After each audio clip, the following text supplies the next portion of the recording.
Good morning everyone, and welcome to the education breakout session from Nudges Big Things Grow. I'm sure we're all highly motivated after the introduction sessions this morning and interested in going the next level down. I am Jackie Wilson. I'm the Deputy Secretary of the Early Childhood and Childcare area of the Australian Government Department of Education and Training. And in starting, I'd like to acknowledge the Gadigal people of the Eora Nation, the traditional custodians on the land on which we meet, and pay my respects to elders past and present, and including Aboriginal and Torres Strait Islander colleagues with us in the room today. I'm really pleased to be able to be here to facilitate what promised to be a very thought-provoking session on the potential application of behavioural insights into education and touching on early childhood as well. I'll be handing over to Professor John A. List and Dr. Dana Suskind shortly to share some insights into this work. Our intention is that John presents for about 30 to 35 minutes and then Dana for about 10 minutes, and then we'll open the floor to a lot of questions and answers. And we're really keen for all of you to get an opportunity to tease out some of the policy implications of this work. I'm sure after Kaz's session you'll have a lot of things spinning in your mind, and hopefully we can go the next level in this discussion. Before I introduce John, I want to spend a moment giving you a bit of a background about why I'm here today and why I think that the work that John and Dana do is really important. In terms of early childhood in Australia, we're going through a very transformational moment at the moment. We are 8 sleeps away from the biggest reform in early childhood in over 40 years. So come the 2nd of July, the childcare sector will be going through a major change. And we are really keen to take on board insights as we go forward, and we've already been using some behavioural insights works to inform what we're doing. The whole point of the change is to make childcare more affordable and accessible for families, and therefore to make sure that more children are getting the benefit of an early childhood education. It was really interesting to hear the discussion about bans and mandates and nudges and the combination of all of those things. It might be interesting for you to know, just as some context, that currently about 43% of all children 0 to 5 use some form of formal childcare, and by the time you get to about 3 years of age, about 63% of 3-year-olds are in formal childcare. And the government spends about $8.5 billion on childcare outlays every year, the Australian government. So it's a lot of investment to provide a positive benefit for families and children. I'm happy to talk more about that, the package later during question and answers. For us, the key focus of the next 12 months will be on implementation. But as most of you will know, we're also heading into an election in the next 12 months. So we're exploring a whole bunch of new policy agendas, not just what's been in the package. And so being here and interested in listening to people's views will be really important as well. The department, as I said, has used behavioural insights work over the last few years. We've done quite a bit of work using behavioural insights in terms of messaging and how we get the communications message out about the new package. And we've also done some work on compliance and getting service providers to comply, and how do we say things nicely that actually result in them adjusting their behaviour. Fair to say, I think we've only dipped our toe in the water so far, and we've got a long way to go. Our Minister is particularly interested, Simon Birmingham, in how we engage better with parents in their children's education, and we all know that engaged parents make a significant impact in terms of outcomes for children, and providing the right home setting is a significant factor in terms of children's achievements. I'm happy to talk more about all of that in terms of Australian government policy later during the Q&A session. Now I'd like to introduce John and Dana. There is a lot we can talk about, but I'm trying to focus on the short bio, John. He's got a very impressive bio. He's currently the Kenneth C. Griffin Distinguished Service Professor in Economics at the University of Chicago and the Chairman of the Department of Economics.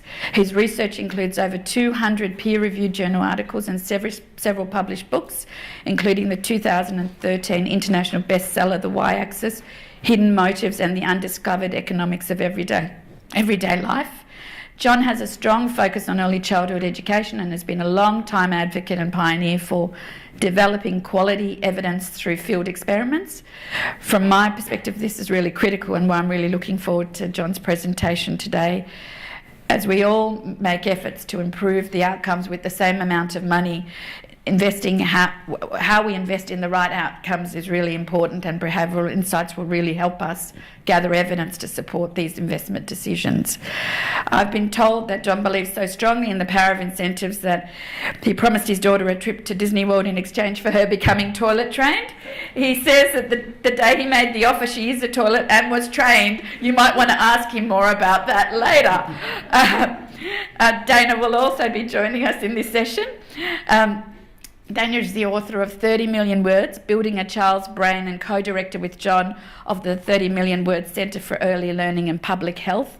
Dana is also a professor of surgery at the University of Chicago and director of the Pediatric Cochlear Implant Program, and founder and director of 30 Million Words. Dana's research and clinical focus is on optimising foundational brain development and preventing early cognitive disparities and their lifelong impact. What a fabulous combination of experience and knowledge. I'd like to invite John to the stage first. Thank you.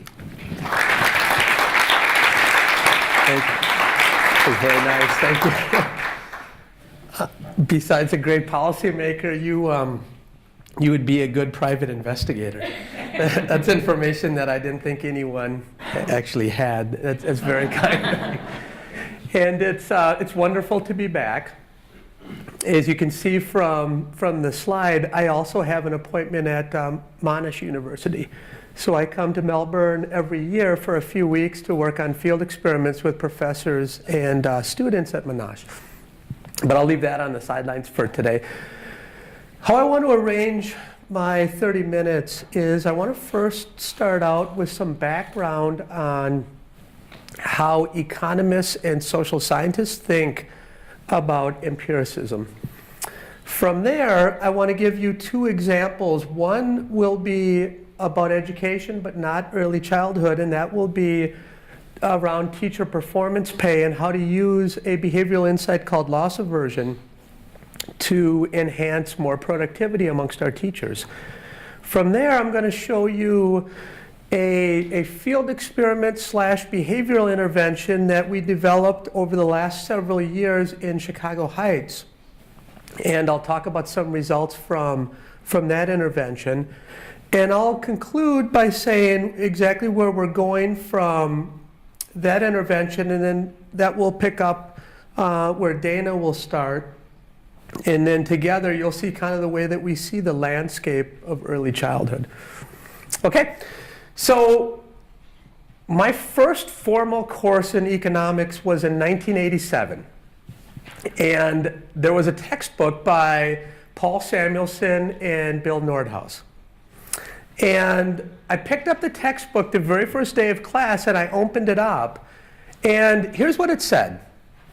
It said basically, the world is super complicated. One possible way to figure out how the world works, i.e. economic laws, is to do controlled experiments, like physicists, chemists, biologists. And then I turned the page and I learned that economists have no such luxury. They have no luxury, so Paul Samuelson and Bill Nordhaus said, because the world is too complicated. Because of that, economists must sit back and let the data come to them rather than generate data themselves. That was more or less the state of thinking back in the mid-'80s and for years before that. So because of that type of thinking, economists and social scientists viewed empiricism as if we're data sifters. Okay, what do I mean by that? You have an idea to do research on, say, early childhood. What you do is you race back to your office and you write down a formal model. You then go out and download mounds and mounds of data. You beat up those data and you try to say something causal. Because we don't want to just settle for correlations. We want to say something causal. But many times we make very draconian assumptions to say something causal about mounds and mounds of data. Okay? So let's put a little bit of form around that and think about how this happens in education. Okay, so I have an idea that I want to do empirical work in education. So I race back to my office and I write down this kind of model. What this is this is called the education production function. So as letter A points out, this is some achievement variable that we might care about. Think of standardized test scores, whether the child graduates from high school, whether they go to college, what their earnings are. Any achievement metric that you care about, we put on the left-hand side of this equation. And then what we try to figure out is how do the various inputs, how hard the student tries, how hard the teacher tries, or how good the teacher is, or the parental component, how those features map into the achievement that we care about. Now from there, the question becomes a very economical one. Because we say, what are the incentives that we can set up to move H? What are the incentives we can set up to move C? What about S? And then when we move those inputs, how do those inputs affect the output? How do they affect each other? Maybe if school inputs goes up, maybe parents pull back. Those are things we need to know. And then you can apply the standard economic principles to that model. Now what jumps out from that simple equation is, why do we have to intervene in the first place? Well, first of all, economists tell us that education is a public good. So when people get more education, that means everyone else is better off.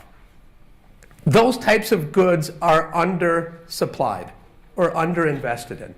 So the standard reason why we subsidize education is because it's a public good. People don't get enough of it, so governments tell them to get more, and they pay them to get more. But secondly, what you see here is education is a lot like climate change. It's a lot like investing in your health. It's a lot like investing in your retirement account. It's a lot like investing in any, let's say, household appliance that saves energy. You might ask, well, in what way? In a very fundamental and important way. You invest today. You make a costly investment today, but the returns don't accrue until several decades later. If you think about that type of problem, it's one of the most vexing problems we face as policymakers. How do we get people to invest now when it's costly, but they do not receive the benefits for years to come? We do a really bad job as humans on that problem. People call it hyperbolic discounting, discounting the future too much, et cetera, et cetera. That thread is a very important one in many problems that we face, including education. So in the 60s, people analyzed mounds and mounds of data and wrote up a report called the Coleman Report. It came from the University of Chicago. Here's what the Coleman Report said. We need teachers with higher degrees, we need lower student-teacher ratios, and we need to spend more money to make public education work. These were the 3 keys to public education success. So let's look at US data and see if we've done that since the 60s. Let's first of all look at teachers and higher degrees. This is a figure that goes from 1961 to 2006. And what it shows us is that in 1961, only about 21% of teachers had master's degrees or higher.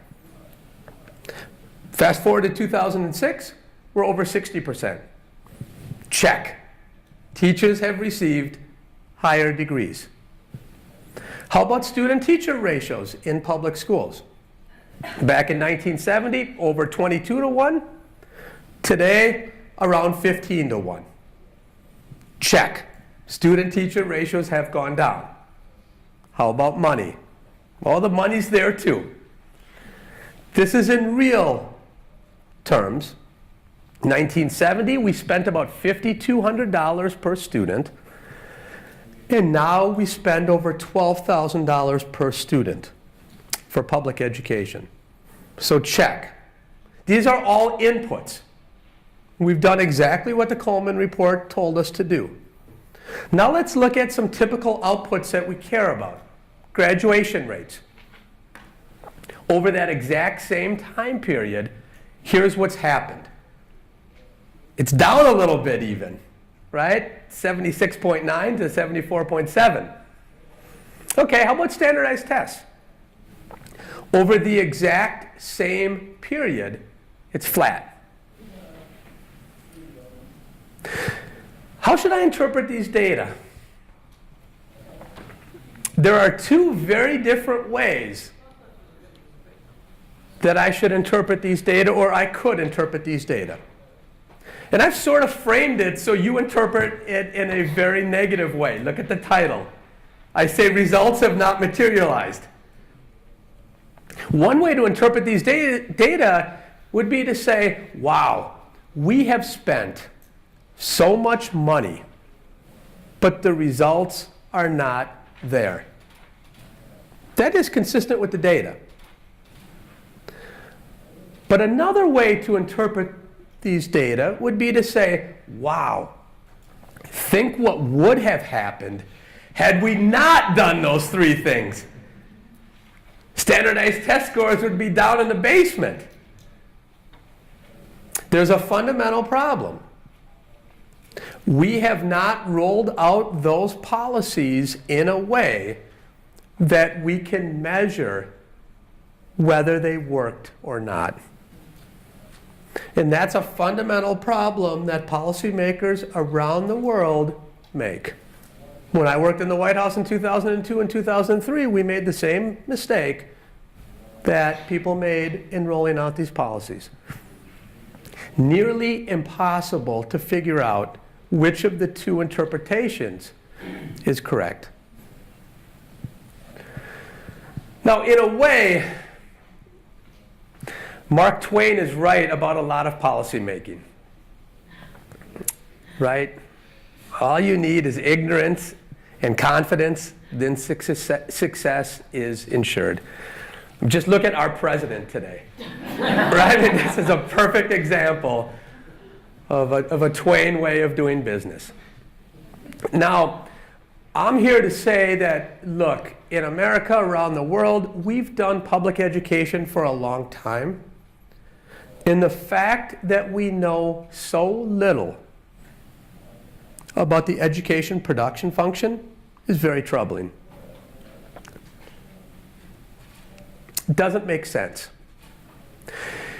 And the reason why we haven't is because when we have opportunities to learn, we have not taken advantage of them. One example is we use our classrooms to teach our kids. That's great. But we don't use our classrooms to teach ourselves what works and why. That's bad. Every opportunity when we roll out a new piece of policy-making legislation, we should be thinking about what is the best way to roll it out to not only help people, but also to learn. And we fundamentally do not do that as policymakers. Some of the best firms in the world don't do that, but the new firms in Silicon Valley are starting to do that. That's why they're so successful. We always need to say, we have a new opportunity, let's figure out why it's working or why it's not working. So let's go through a few examples in this world in which I've tried to do this. And my lab has been Chicago Heights. So if any of you have ever been to Chicago I have outlined here, and my lab is right down here, Chicago Heights, which is quite representative of the observable characteristics that we have in Chicago. One thing that jumps out in Chicago is that many times people argue that Chicago is the great city of diversity. And as you can see, it's a great city of segregated diversity. Just about every city around the world has that. So this isn't unique to Chicago. So where I'm going to start here is I want to talk about the schooling component of the education production function, and I want to push on that component for a bit to start. And here's where I want to start is teacher performance pay. In the US, this is really a hot button issue, and I understand that it's come and gone here in Australia. But let me give you a few quotes to start out about where people view teacher performance pay in the US. So the Vanderbilt News, teacher performance pay alone does not raise student test scores. Washington Post, the long failed history of merit pay and how the ed department ignores it. Huffington Post, why teacher performance pay won't work. Chalkbeat.org, $75 million teacher pay initiative did not improve achievement. New York Daily News, an education reform without merit, performance pay doesn't work, so let's stop wasting money.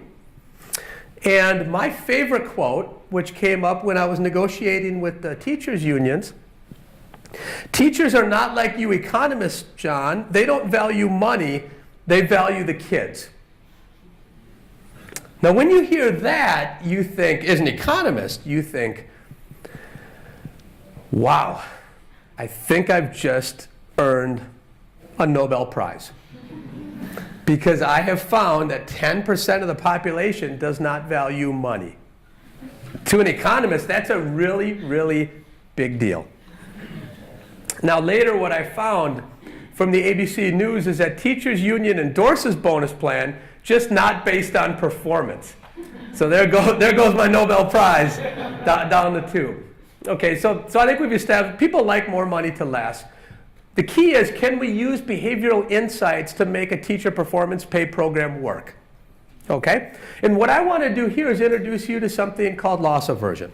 And a lot of us may have heard this when you think about Danny Kahneman's Thinking Fast and Slow, and why Danny won the Nobel Prize in 2002 was in large part based on prospect theory or loss aversion. Okay?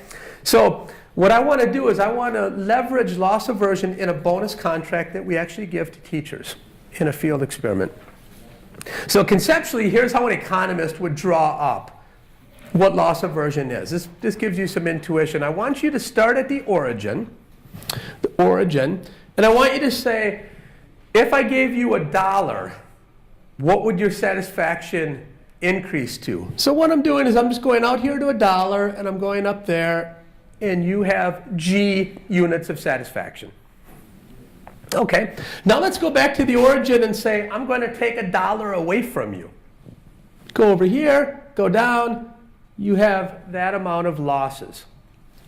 As you can see from the figure, losses are greater than gains.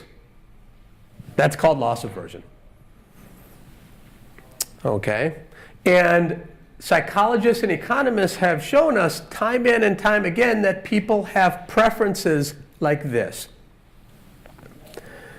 They're really hurt more by losses than they're helped by comparable gains. That's loss aversion. Okay, so now how can we leverage that as a public policy tool? Well, what we're going to do is we're going to go into Chicago Heights, and we're going to randomize teachers into various bonus schemes. The amount of money that we're talking about here is you can earn up to $8,000. On average, you will earn $4,000 in our treatments. So roughly 8% of your annual salary. They're pretty large stakes.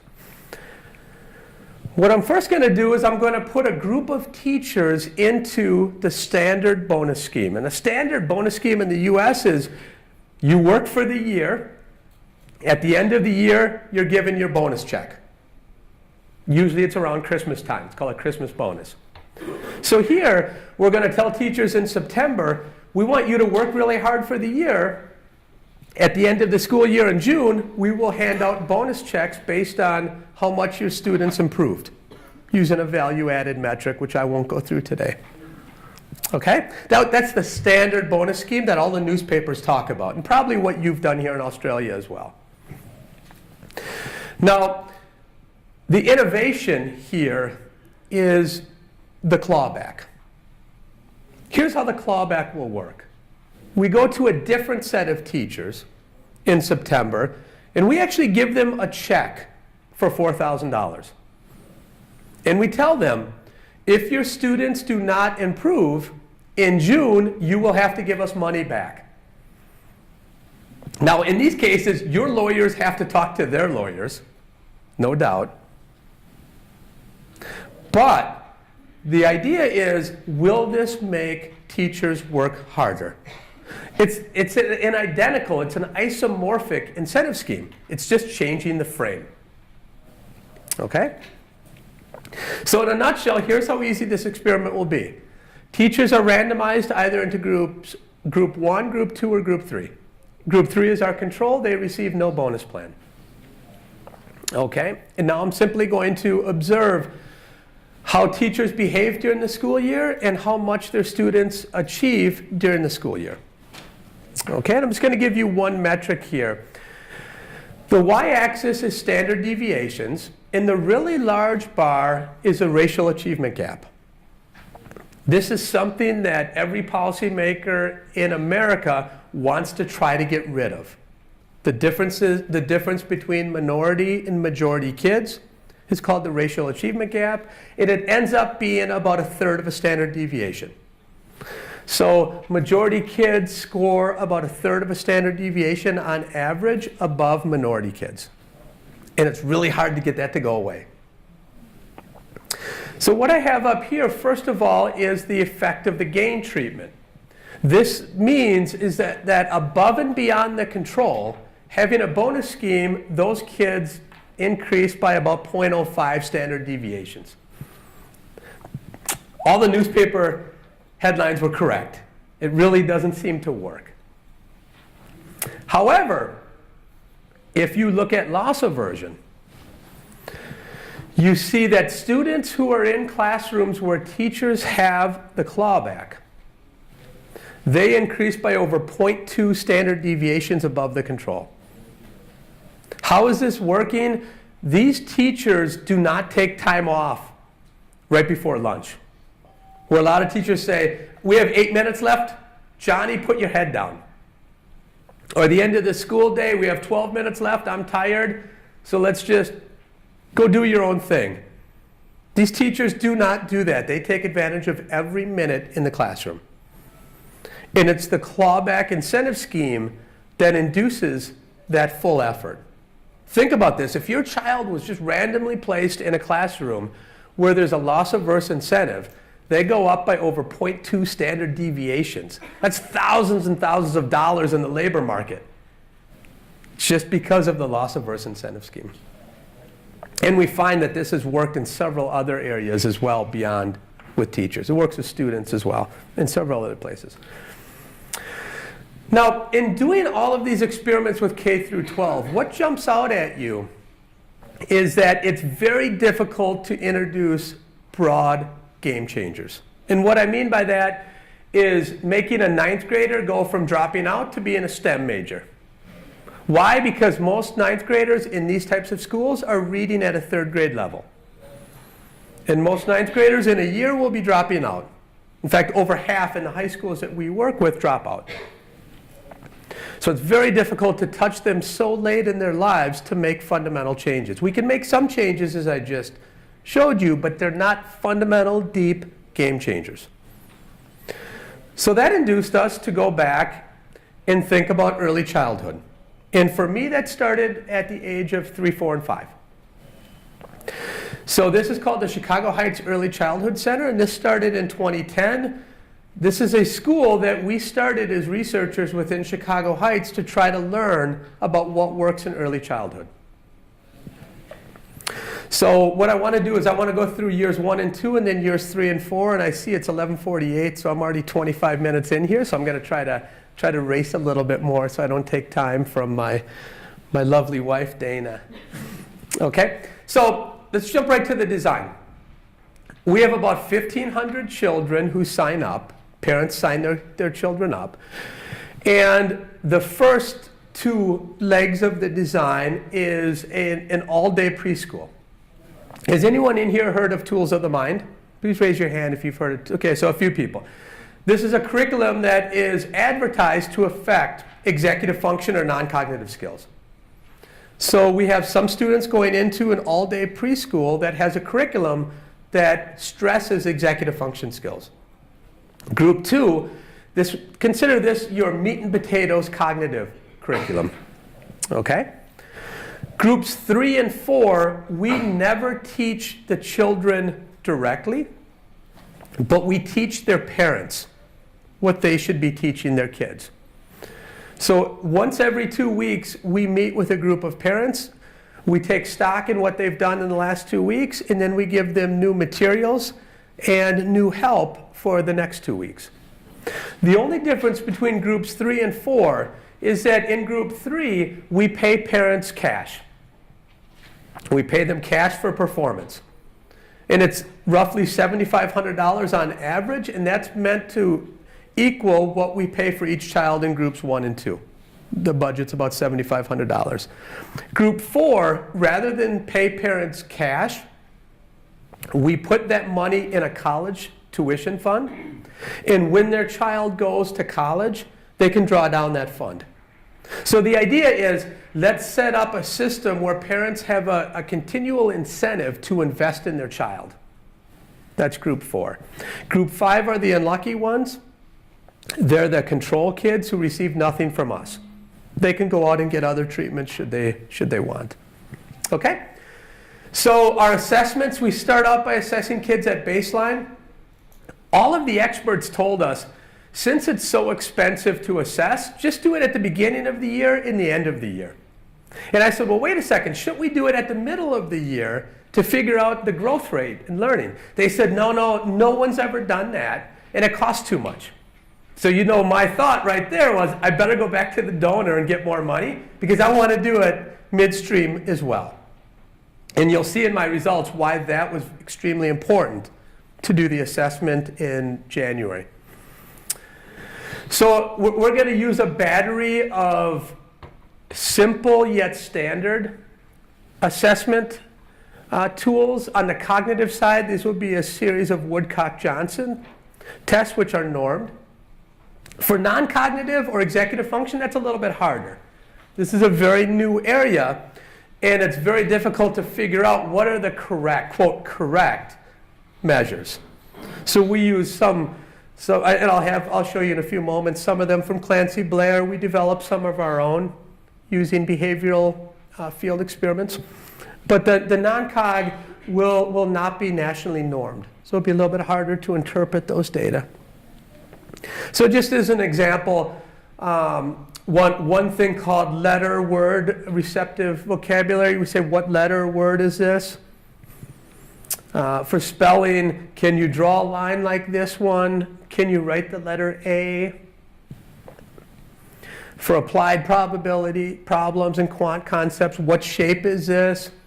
How many dogs are in this picture? These are standard cognitive questions. Now, non-cog, this is an example from Clancy Blair.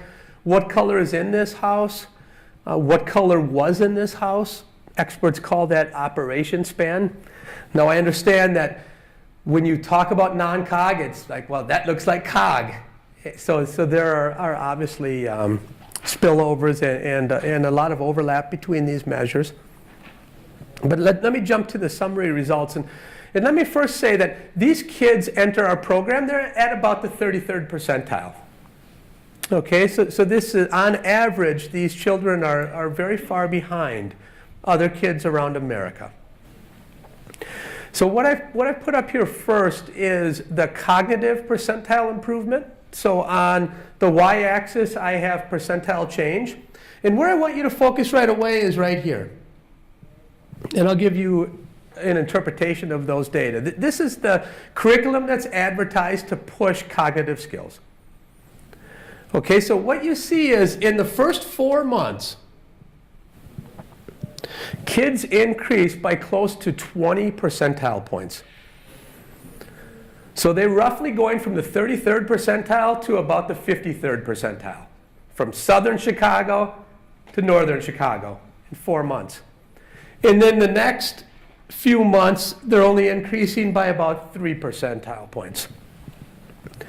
Now you see that in every program, Parent Academy, Cash, Parent Academy College. It even is a little bit negative in the last part of the program. And Tools of the Mind is smaller than literacy, but it only decreases a little bit. This is sort of a simple interpretation of all of the outcome metrics on the cognitive side. They all look kind of like this. Tools of the Mind really pushes cognitive skills, as advertised, which was surprising to me. Now, if you look at non-cog, where I want to focus you here at preschool Tools of the Mind, again, you have a big increase in the first 4 months and then a smaller increase on top of that. But here, again, Tools of the Mind pushes executive function skills, exactly as the experts advertised. Okay?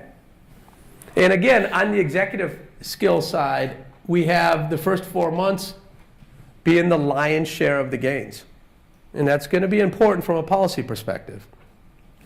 Okay, so that's my first takeaway, is that the lion's share of gains occur in the first 4 months of the program. And we tried all kinds of different ways to scaffold. This is exactly what you find with 3, 4, and 5-year-olds. Nobody would have known that before this study, because they had not taken measures mid-year.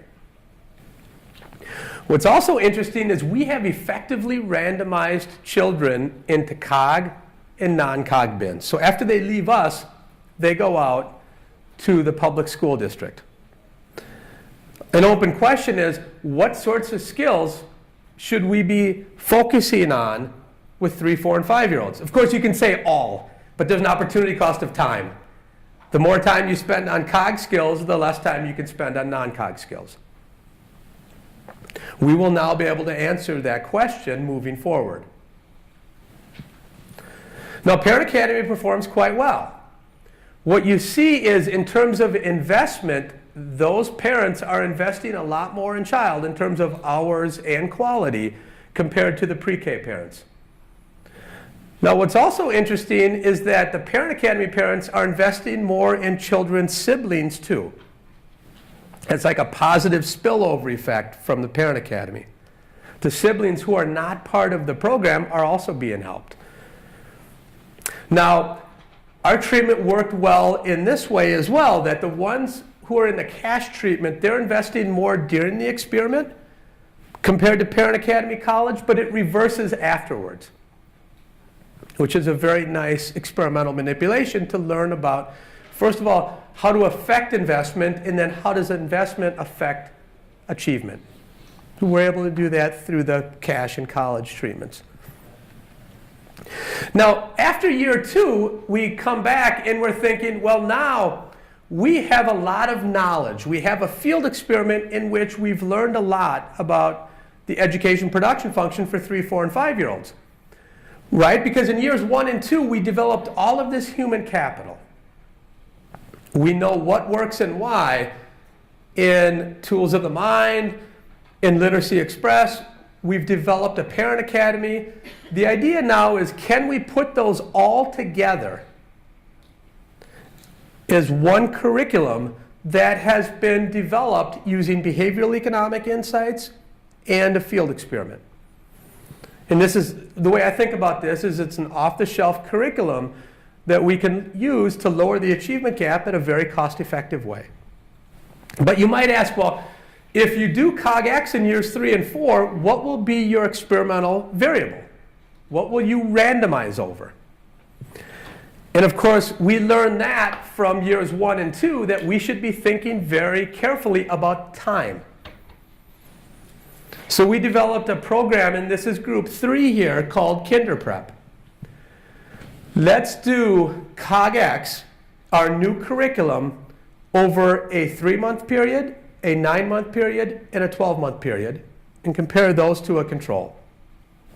Because if you can get most of the gains in the 3 months right before kindergarten, economically, this is wonderful. Why? Because schools are empty, teachers are looking for work, and all of the economics is working in your favor. You also avoid summer depreciation, right? One of the big reasons why we have a racial achievement gap is because of the summer depreciation across minority and majority kids. You're taking advantage of that too, because you're doing Kinder Prep right before they go to kindergarten. Okay? Now here, I'll just give you quick summary results. COGAX works very well.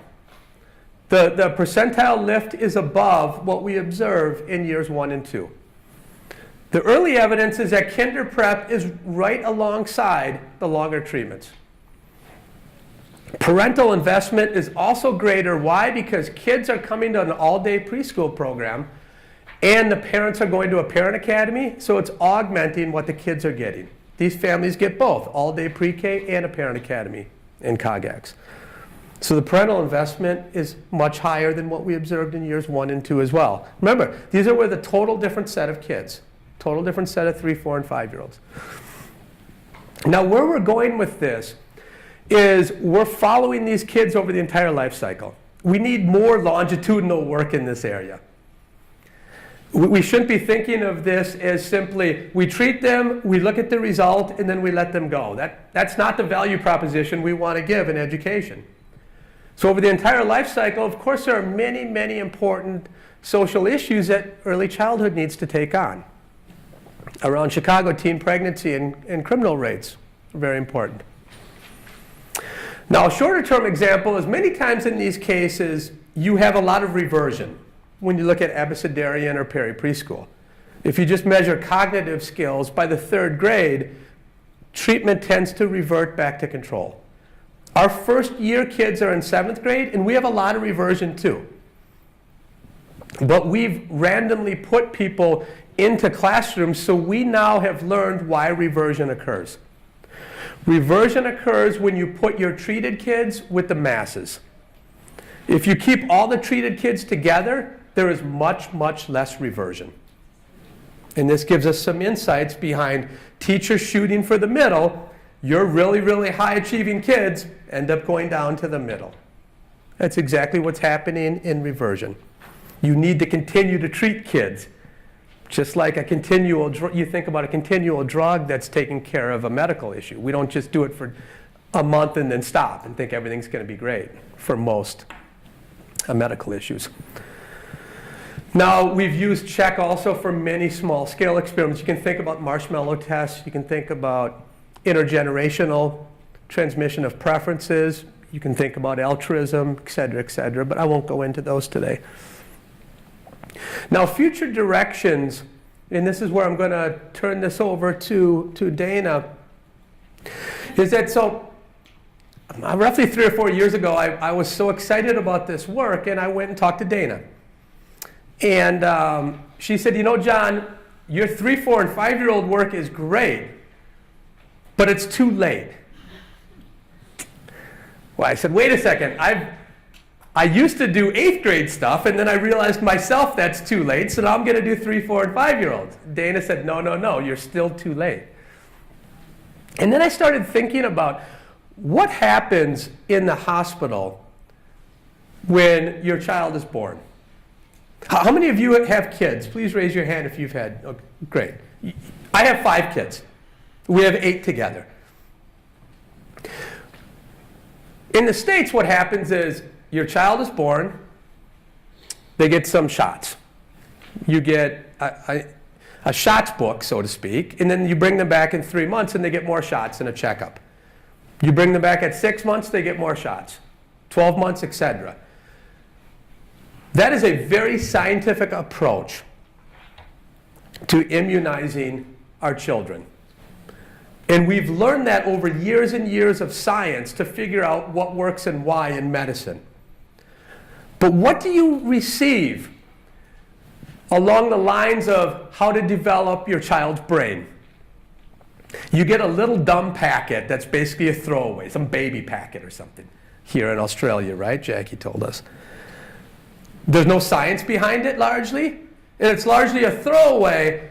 Why? I don't know.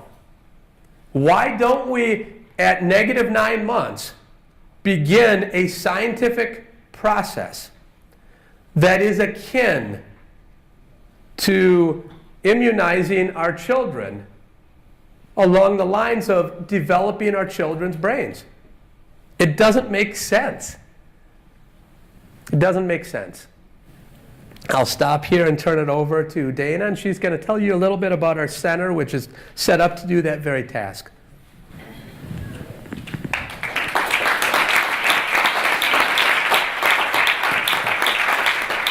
All right. Can you hear me all right? All right, very good. Well, thank you, John. You know, when he said 3-year-olds was early, it's true. I said, it's way too late. But the truth is, it's something more. It's the fact that learning does start on the first day of life, as we all know. And too often, those who we consider children's first and most important teachers are sort of a side part, an engagement strategy, rather than really closing the gap between science and policy, which really shows that cognitive development starts on day one and that parents are a key component for allowing all children to reach their potentials. The center that we've started together really leverages the idea that we need to take a much more preventative approach to early learning rather than remedial. And that's really how we're going to allow all children to reach their educational and cognitive potentials. So in the very brief, how many minutes do I have? 5, 2, 1, 5. I will go very quickly. I'll share a little bit about, oh, that's John's. I'll share a little bit about the program TMW, which I run under the umbrella of the center, which really looks towards combining behavioral economics and field experiments to engage parents at a population level.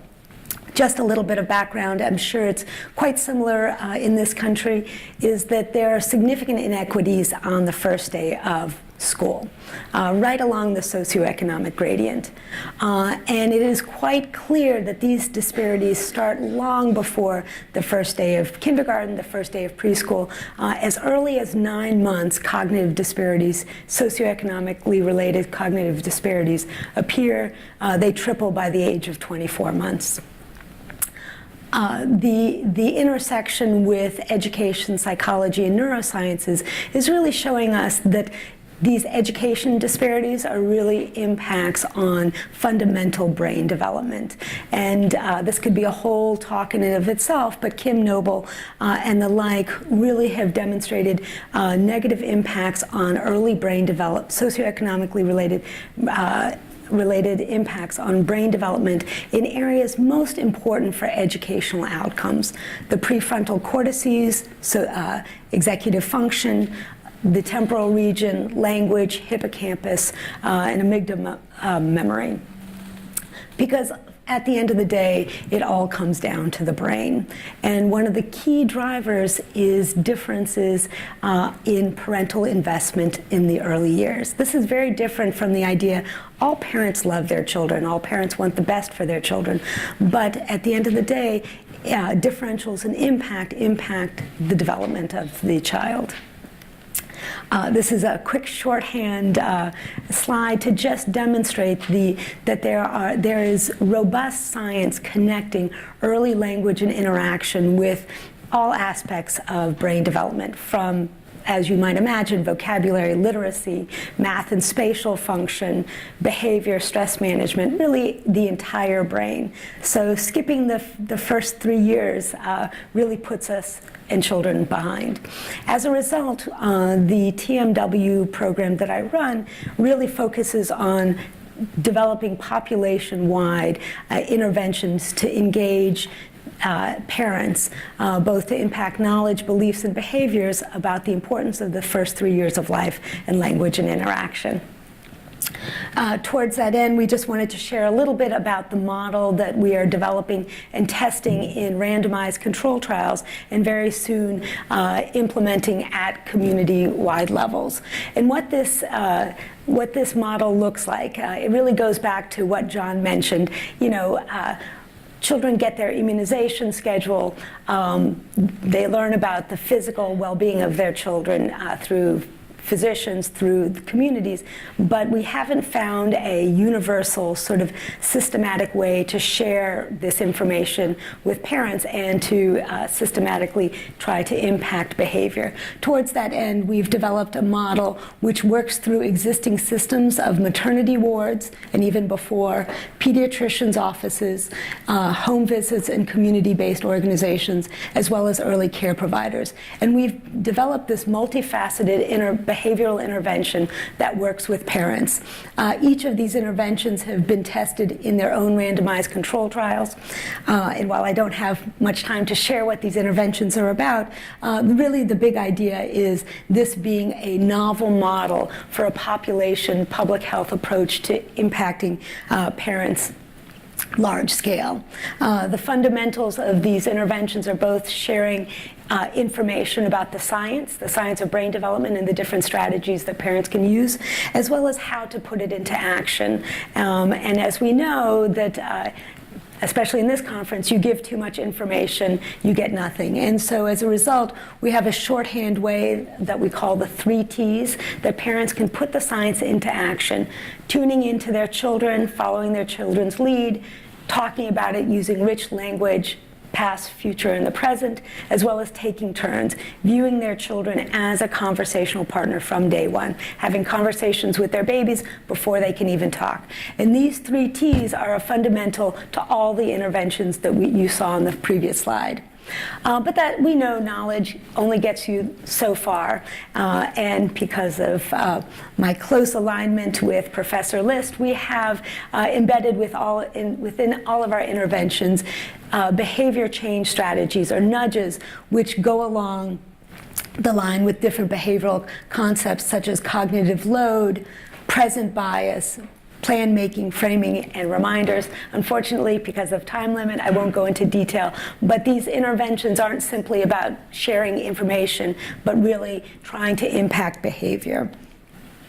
I'm going to show you a really short video just to give you a little bit of sort of understanding of what these are about. Think of your baby's brain like a piggy bank. Every word you say is another coin in his bank. The more you talk, the richer his brain gets. The more you put in now, the richer he'll be later. Your day is full of opportunities to talk more if you talk about what you're doing as you're doing it. Don't just change your baby's diaper. Don't just wipe your baby's face. Don't just do it. Talk your baby through it. I'm putting my leg in, okay?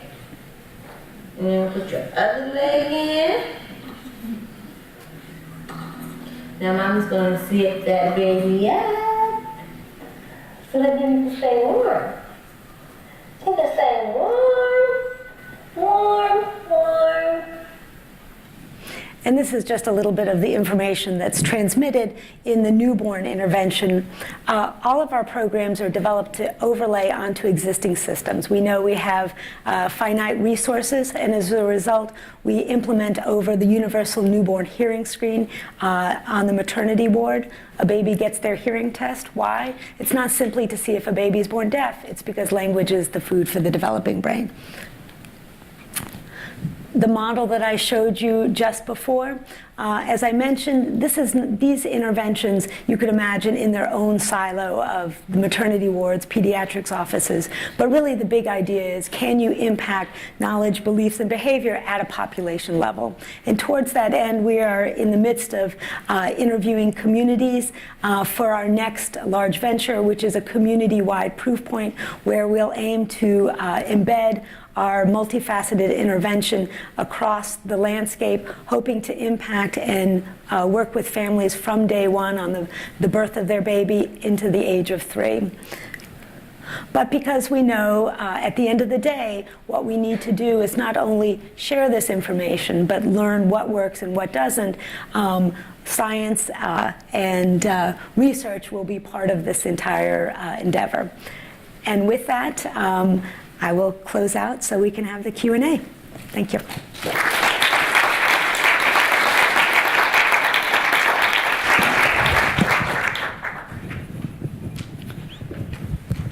Thanks, Dinah.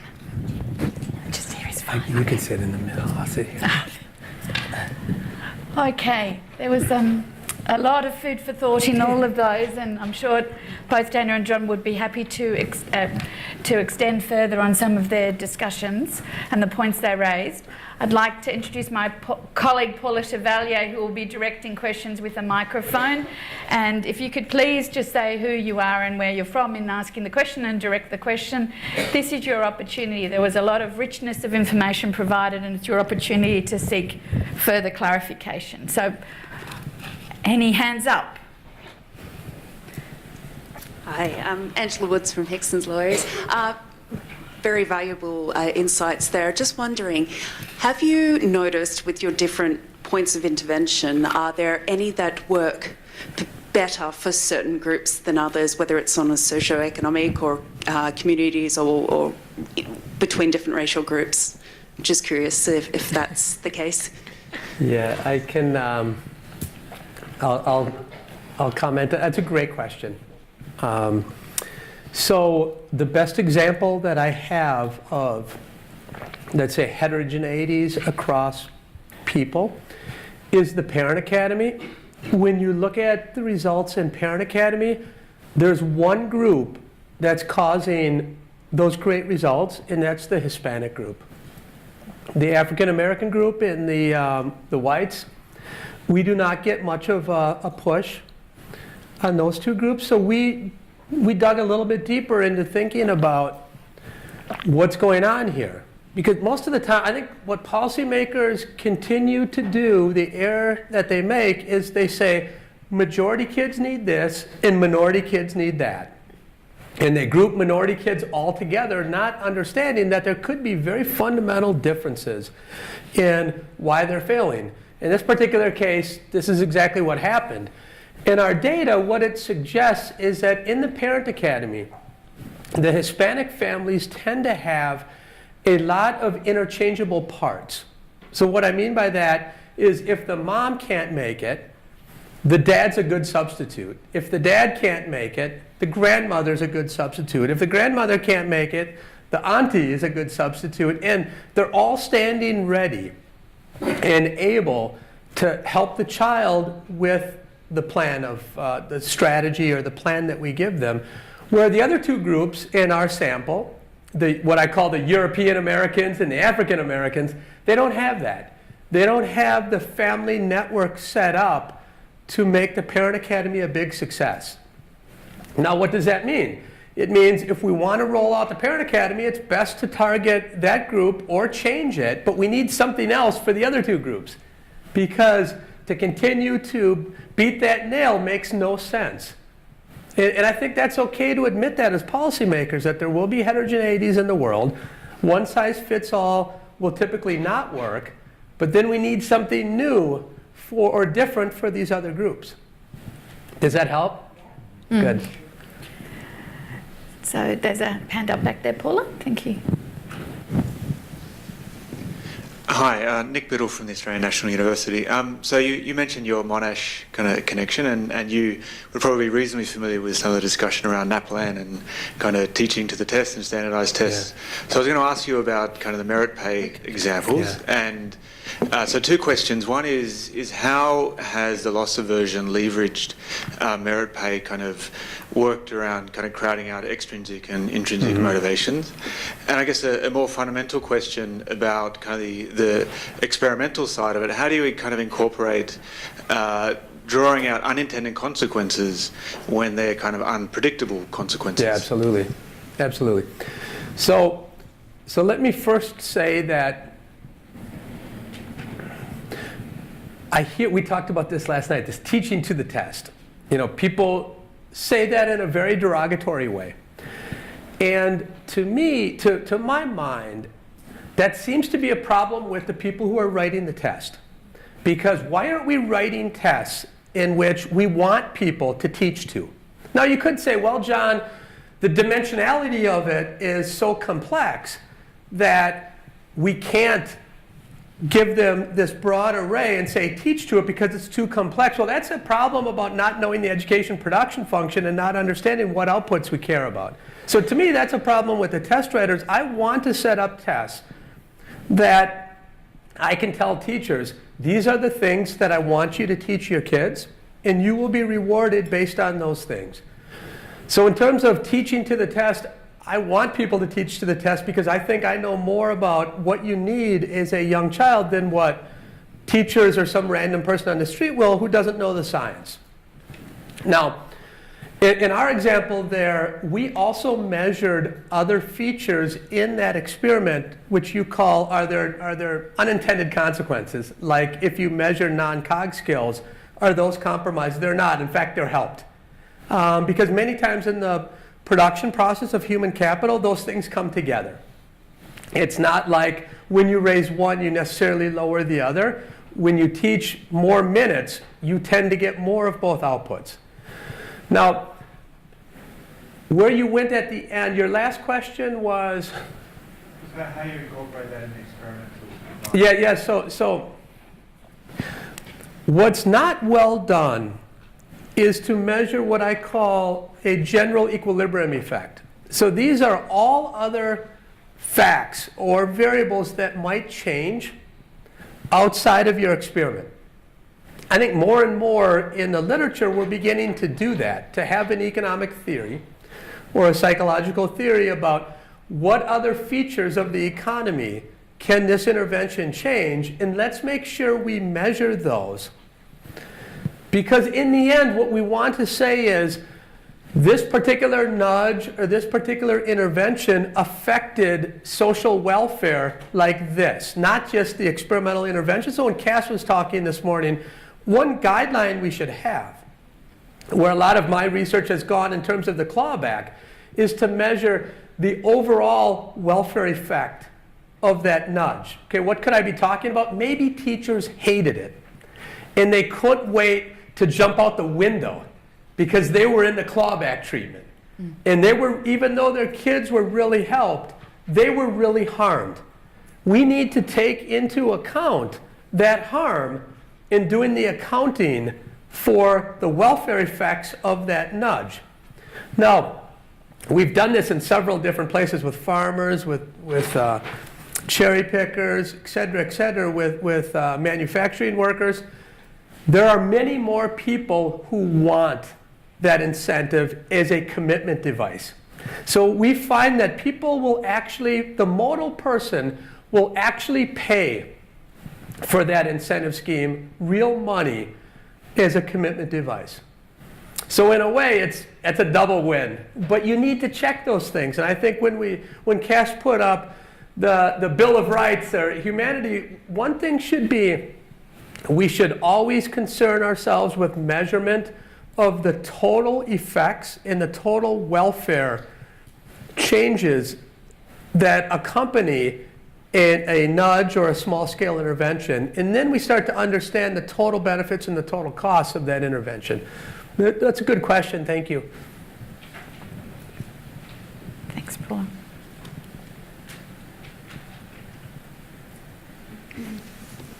Thank you. I'm Bruce Bolam, the Chief Preventive Health Officer for the State Government in Victoria. Thank you very much for a illuminating discussion. I've got a question, particularly perhaps a bit more for Dana, perhaps, about the establishment of your very exciting sounding new centre. My broad observation would be that often evidence-based practice, and particularly in public health, which is my discipline, has been driven by clinician researchers in many instances, and in spite of, rather than because of, policymakers. We're working really, really hard to change that, and going to the points that John was raising before about trying to implement policies specifically so that we're always learning what works and how. That's a massive change to practice. It's tough in the health space or in the funded healthcare space, and that's as far advanced as we've got. You say that elsewhere, it gets very, very much more complex, as I'm sure you're finding. So I'd just be very interested to hear about your stakeholder engagement strategies and how you're working on these very long-term agendas successfully to do important empirical work that can go to scale ultimately. Yeah, I mean, on top of the fact that we're crossing systems, our model includes the healthcare, education, social service system, so it definitely makes it much more complex. Up until now, most of our work has created it with the intention of it impacting policy, but not with policymakers. Our next step, working with the communities, actually, both in Palm Beach as well as Miami, they're actually policymakers who are part of the program that we're going to implement. So I guess the first step will be actually trying to figure out how to implement it and make it work within the structure of education and health, while working with the long-term goal of trying to work with policymakers. I am a clinician, as you can tell, and really got into the world of social sciences through my clinical work. So working every day to understand how to work with policymakers. That's why I brought this guy along.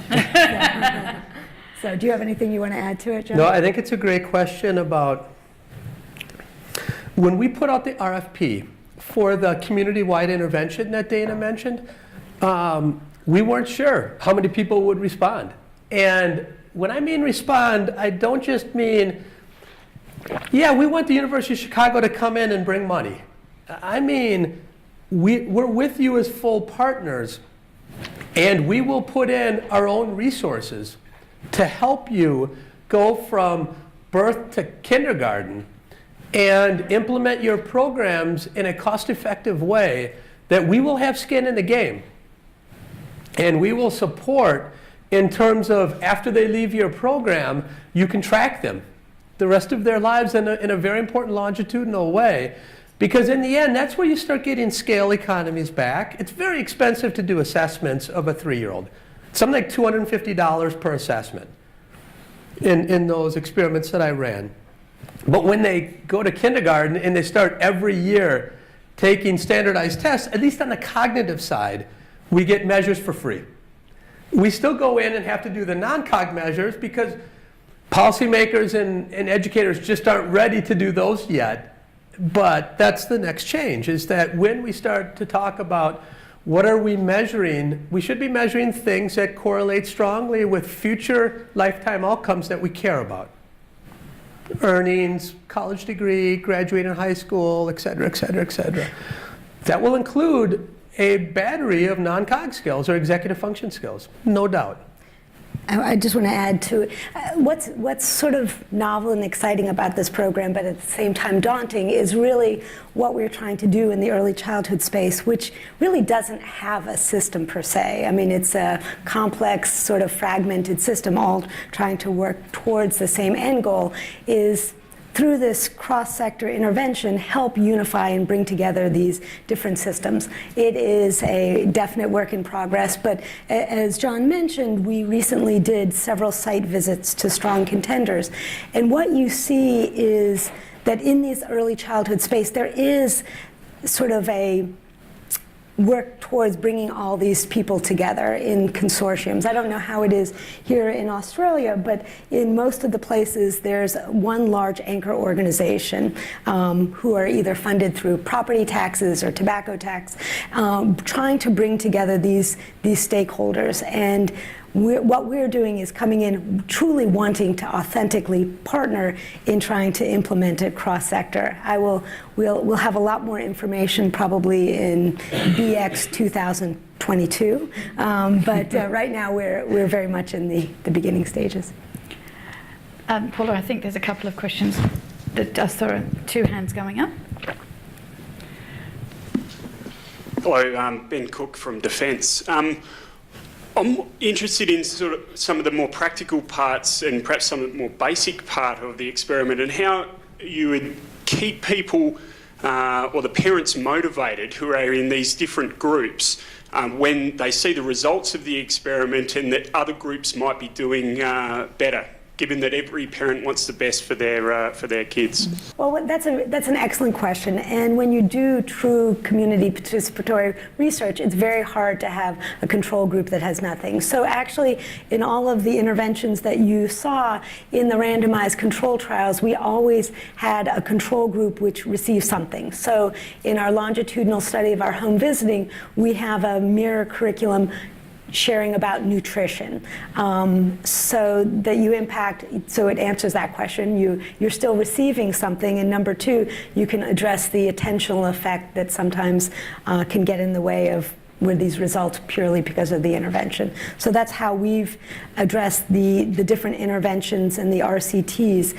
In this next community-wide rollout, that's been a significant struggle as you think large-scale study. And we've been working on looking at different approaches, including synthetic control. Obviously, having an economist as a partner is incredibly helpful as you think through how to do that experimental design. Yeah.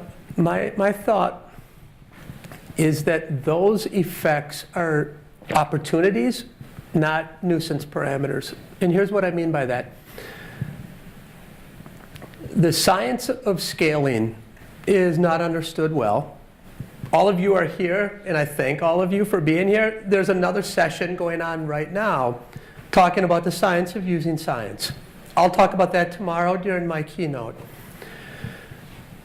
Those features, understanding what the control group is doing, understanding their outcomes, is a very important feature of understanding what is going to happen to this program at scale. And should we have a benefit-cost ratio that's more optimistic or less optimistic than what we find in the small scale, is importantly driven by what's happening with the control group. So to me, that's a science unto itself about what, so in our experiments, we actually measure what the control group kids are getting, what the beliefs are of the parents when they get randomized into, in my experiments, it was that bad group, which was group 5. And then what happens when they talk in the community to other kids who are getting group 3 or group 1 or group 2. These are very important spillover effects and, quote, contamination effects that are not well understood, but we need to understand them better to know when we take, say, my program from Chicago Heights and scale it up. What should we be telling policymakers? Should we tell them that there will be a voltage drop? That's what the implementation people talk about in scaling, is a voltage drop, which means the benefits won't be as great as they were in the small scale. Maybe.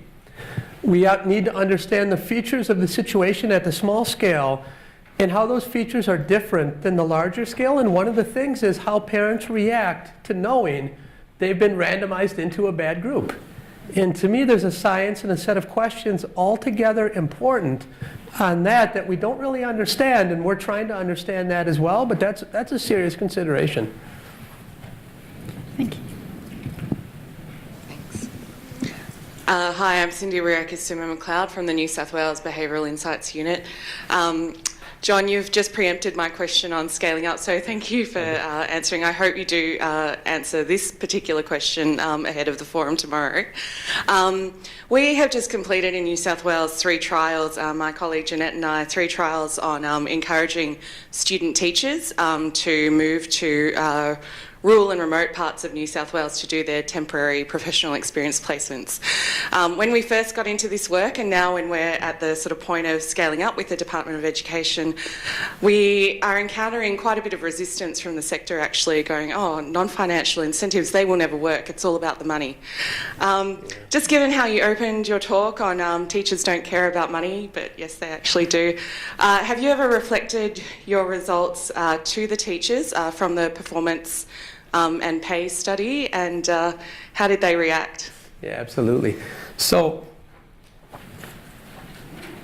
even though I'm an economist and I focused on pecuniary incentives primarily here, I'm a believer that non-pecuniary incentives work. And they importantly push intrinsic motives, which are extremely important. Now, when we took those back to the teachers, the union admitted that these are real results because their own teachers told them. They had diaries that showed them how their workday changed. So we fundamentally showed how we can move inputs. Now, the teachers union responded by saying, we will still not support having part of our pay determined by our students' performance. And I think this is a good argument because there's too much noise. And I think that's true. So I think what you need to do is say, all new dollars that come in, we're going to call those bonuses, and they're not integrated into people's expectations. So bonuses, people are okay with having performance pay. But the regular pay package, they're not, because they say too much uncertainty, and it is true. Any given year, there is a fair amount of noise. Over a 5 or 10 year period, it will all iron out, and the really good teachers will get paid more. But But from year to year, that's not necessarily true. You get a few bad draws in a class of 22, and you're done, right? So you need to frame it as a bonus, and then they're okay with it, but not taking away part of their standard pay package. That's where that seems to end. Does that help? Now about scale, I thought where you were going to go is tell us about scaling and what are some threats to scalability of these results that you have.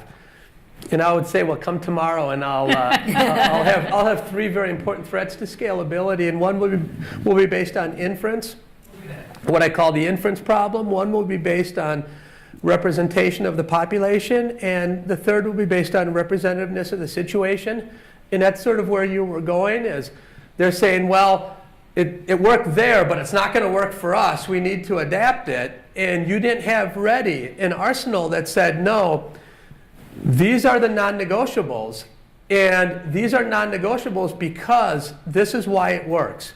And if you do that, it's more likely that the fidelity of the program will be ensured. If you don't have those safeguards, then it's Wild West. And a lot of the reasons why we don't have programs that scale is because you go from environment 1 to 2 and people make changes. They don't give the same pill that was given in group 1, and they say, well, we can't give it like that because of these institutional constraints or population constraints that we have.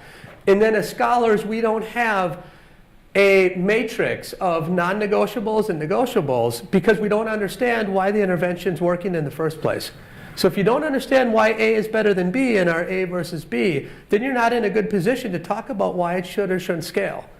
And then you're set, then you're stuck. Does that help intuitively? Good. Until tomorrow. Paula, there was another question on the side. John, that's some more water for you. Oh, thank you.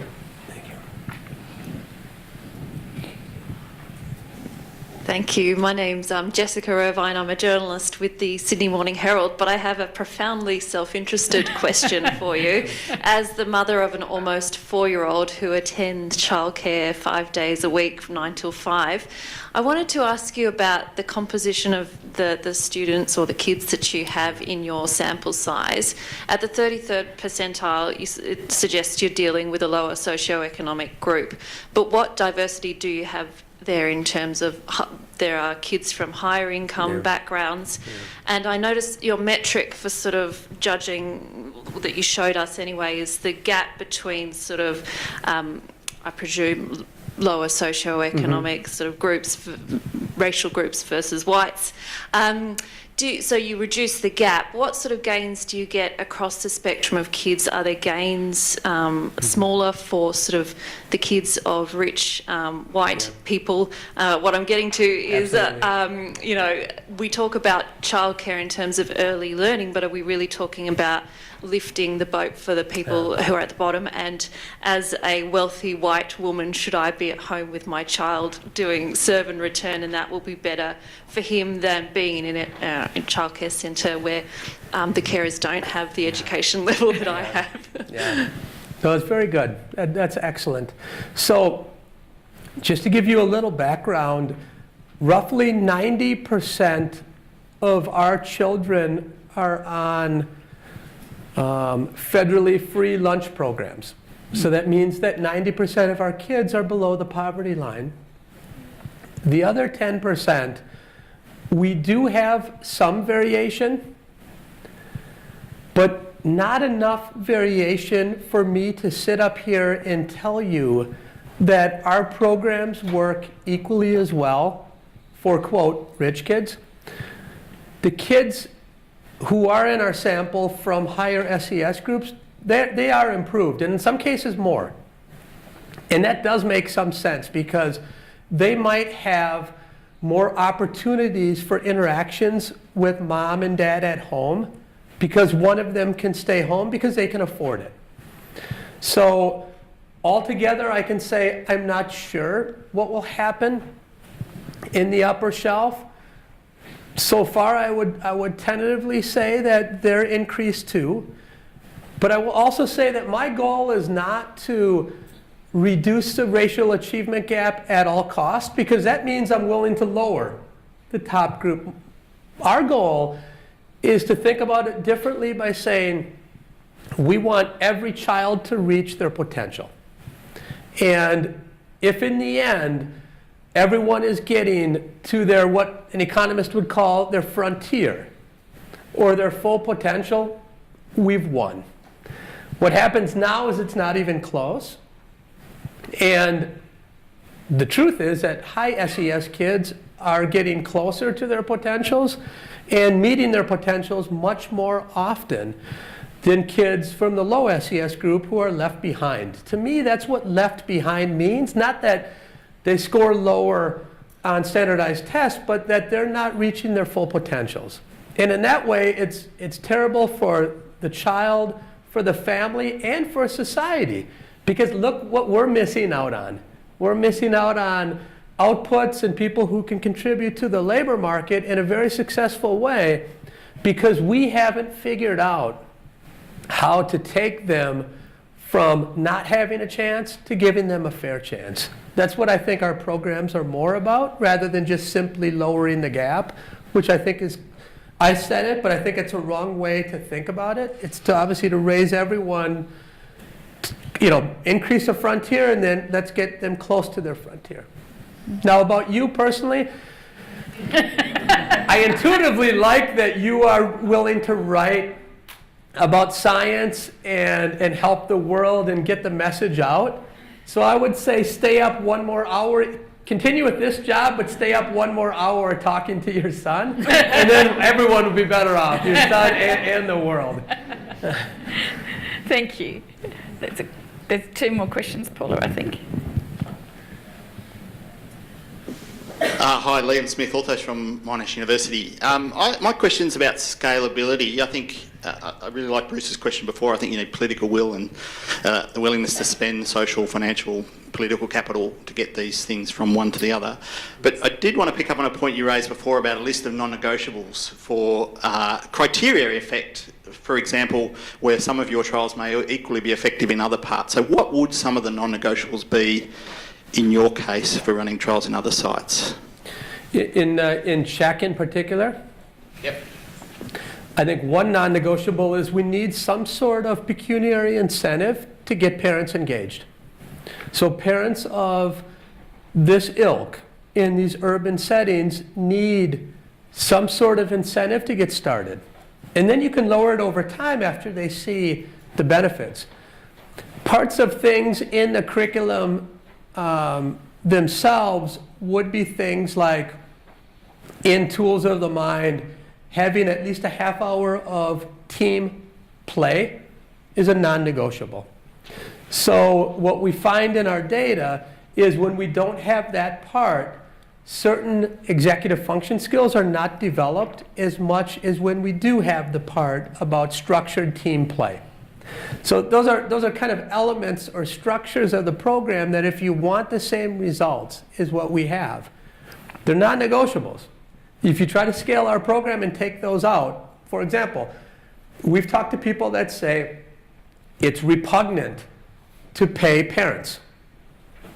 And it's repugnant because people say you should do this with your child regardless because it's the right thing to do.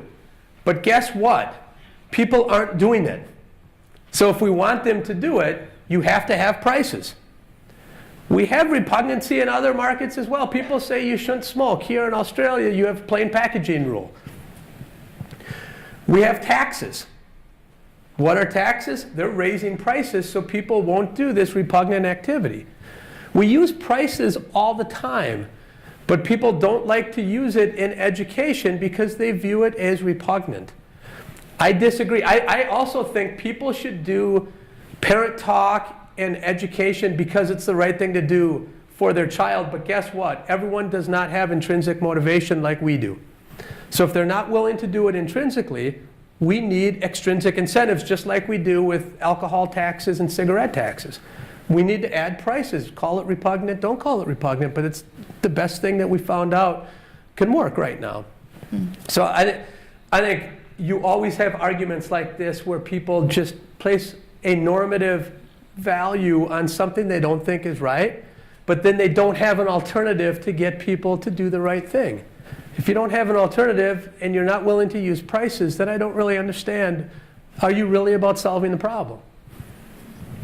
John, I think there's a follow-up to this point before we go to the next question. I just had a ranking from the Victorian Behavioural Insights Unit. Thank you. I was just interested that repugnant is a very value-laden kind of term, and surely there you're purchasing capacity in terms of, sorry, whoever the journalist was, but as a, a wealthy white woman, then you've got that capacity to take time out of your day, or you're not working 3 jobs, you're not trying to take care of 8 children. It seemed like an interesting term to be using. Yeah, when I use it, I hear... Sorry, I appreciate it's a technical thing. Yeah, so when I use it, I think about when we scaled our parent academy to the UK. So working with the Behavioral Insights team in the UK, we tried to scale our parent academy to parents of 7th, 8th, and 9th graders. And the local governments in the UK would not allow us to use parental incentives because they viewed them as repugnant. And they said that in public forums.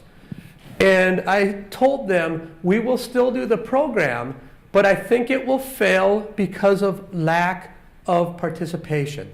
We will randomize parents into the treatment, and we will have low participation rates because we do not have pecuniary incentives.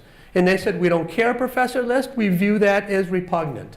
So we did it, and we had like an 8 to 12% participation rate. And when you are bound as a scientist to treat everyone who you randomized into that treatment group in what's called intent to treat, I have to treat the 90% of people who never showed up once but signed up for the program as being treated. And guess how hard it is to find a treatment effect to do it more and more? It's nearly impossible. So that's how I'm not using it as a value-laden on the parental side. I'm viewing this as what policymakers have told me and their view of using incentives. Does that help clear things up? John, I think Dana wanted to add to the and I just wanted to add a little bit to sort of the fundamentals of John's program and very much our program. It really is about capacity building. I think the idea that all of this science has been built up in the ivory towers and policymakers' minds makes us think that everybody not only understands the science, but that in some ways it's as intuitive as loving and nurturing your kid. I think understanding what's necessary to help build your child's cognitive capacity is very different than loving and nurturing your children.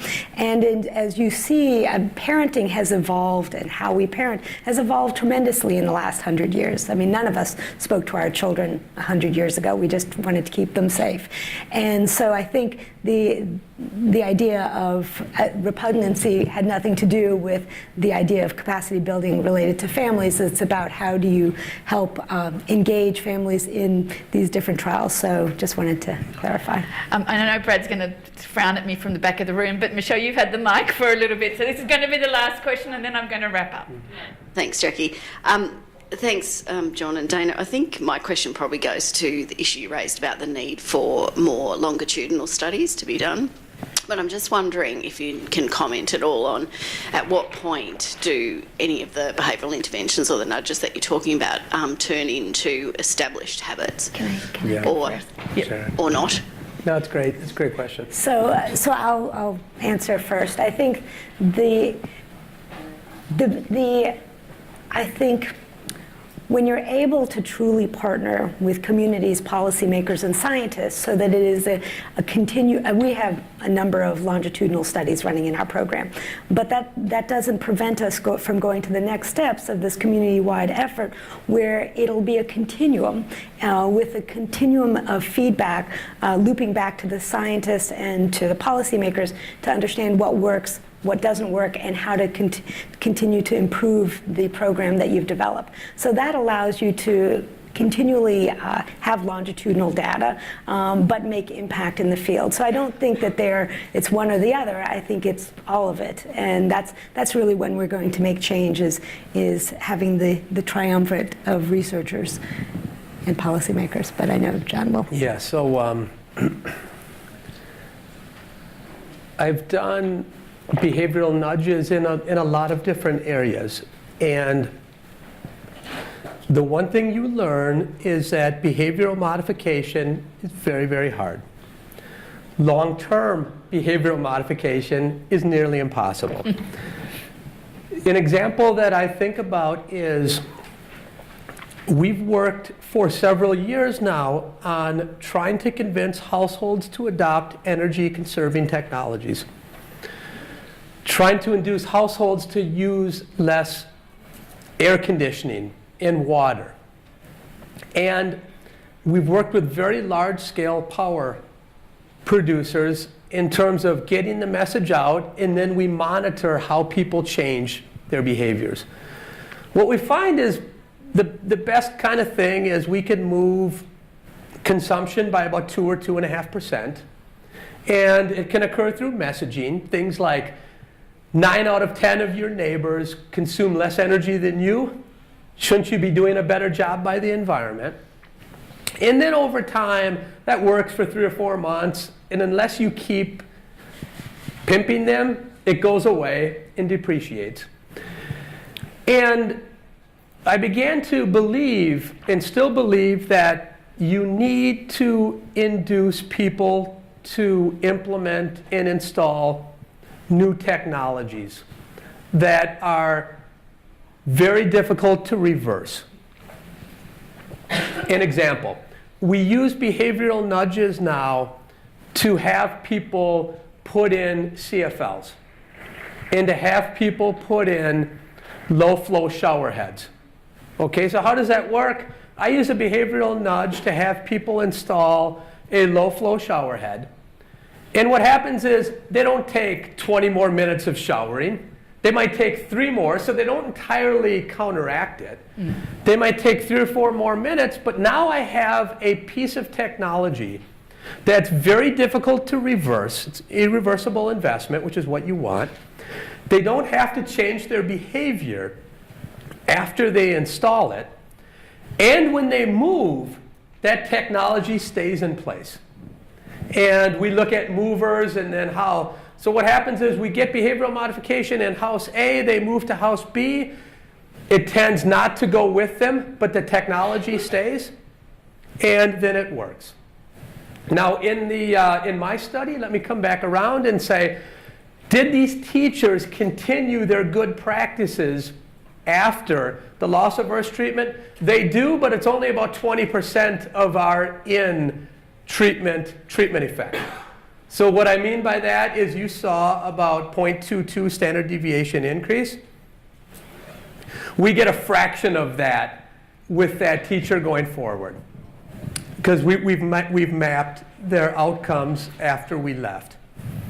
And it does depreciate in a way, and it becomes kind of stable. So some of our stuff stuck, most of it left. And I believe the stuff that stuck will be things that they invested in technologically. And it will be less about behavioral modification. Does that help? Answer your question? Thank you very much. I think we need to wrap up the session, and I've used my time for key thoughts to offer up for further questions. I think there's a lot to take from that session. I'd really like you to join me in thanking John and Dana for what was a really insightful session on a number of fronts, and I think you've got millions of more questions. You can grab them as they walk out of the room. Thank you to John and Dana.